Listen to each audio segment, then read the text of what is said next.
तुम्ही काय करणार ते सांगा आणि आम्हाला कृपया ह्याच्यातून पूर्ण भाकरी द्या, आमच्या हक्काची भाकरी द्या.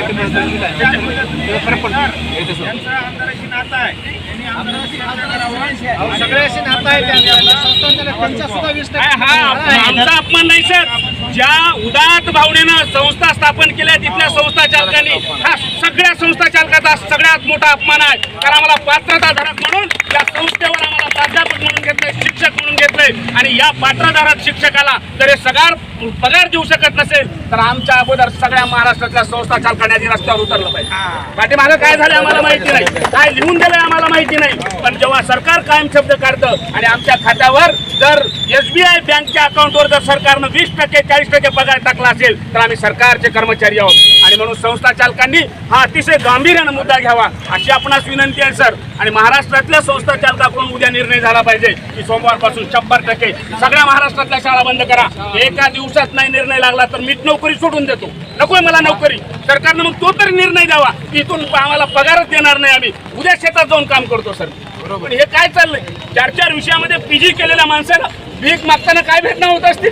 आज जर माझ्या मनात वाईट विचार आला सर मी घरला जाणार नाही, इथून डायरेक्ट गोदावरीवर जाऊन उडी मारेल. त्याला जबाबदार कोण आहे? माझे मायबाप निरक्षर आहेत, त्याने काय गुन्हा केला मला उच्च शिक्षित करून? का बहुजनाच्या पोराने शिकू नये? बहुजनाच्या पोराने शिक्षक म्हणून स्वप्न पाहू नये? त्यांनी नेमका गुन्हा काय केला? म्हणून माझी विनंती आहे तमाम या व्हिडिओच्या माध्यमातून महाराष्ट्रातल्या सगळ्या संस्था चालकांना माझी आग्रहाची विनंती आहे, पाय जोडून आमच्या पोटाला जशी तुम्ही भाकर दिली संस्थेवर नोकरी विचार करा. एक पत्रक काढा फक्त. संस्था स्थापन करताना किती उदात विचाराने तुमच्या डोळ्यासमोर महात्मा फुले होते, तुमच्या डोळ्यासमोर छत्रपती शिवाजी महाराज होते, तुमच्या डोळ्यासमोर सावित्रीमाईचा संघर्ष होता. एवढ्या संघर्षातून या महाराष्ट्रातल्या संस्था उभ्या राहिल्यात. या संस्थेमध्ये बहुजनाची पोरा डॉक्टर झाली, इंजिनियर झाली. एवढा अभिमानाचा इतिहास या शिक्षकांनी निर्माण केलेला असताना या शिक्षकाला जर भीक मागायची वेळ येत असेल तर शासनाच्या खुर्चीवर नैतिक अधिकार नाहीच आहे सर. परंतु माझी हात जोडून विनंती आहे ज्यांना 100% पगार आहे की एकजूट जर एकत्र केली, जशा जुन्या पेन्शनसाठी सगळा लढा तीव्रतेनं होतो आहे तसा आम्हाला पहिलं पगारीवर आणा. आम्हाला आमच्या हक्काचा पहिला पगार द्या आणि मग बघा तुमच्या सोबत सुद्धा आम्ही ताकदीनं बाकीच्या प्रश्नासाठी घेऊ.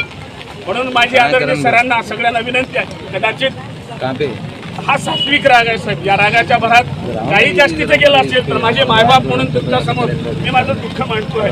आणि हे सगळं आज जे काही भिकेमध्ये दिलेलं आहे आम्ही या राज्याचे जे अर्थमंत्री आहेत अजितदादा पवार साहेब यांच्या अकाउंटला हे पाठवणार आहे. मला प्रश्न पडला खिचडी कशी पाठवायची, कारण पैसे पाठवता येतात पण अन्न पाठवता येत नाही. पण हे अन्न आम्ही इथं बसून खाणार आहोत आता, कारण हे माझ्या शेतकरी बापानं पिकवलेलं अन्न आहे. हा अन्नाचा घास कमवताना हाडाचं पाणी करावं लागतं. दुर्दैवाने राज्यकर्त्या लोकांना हे कदाचित माहीत नसेल, पण आम्ही शेतकऱ्यांचे लेकरं आणि शेतकऱ्यांच्या लेकरांना शिकवतो याचं महत्त्व आम्हाला माहिती आहे.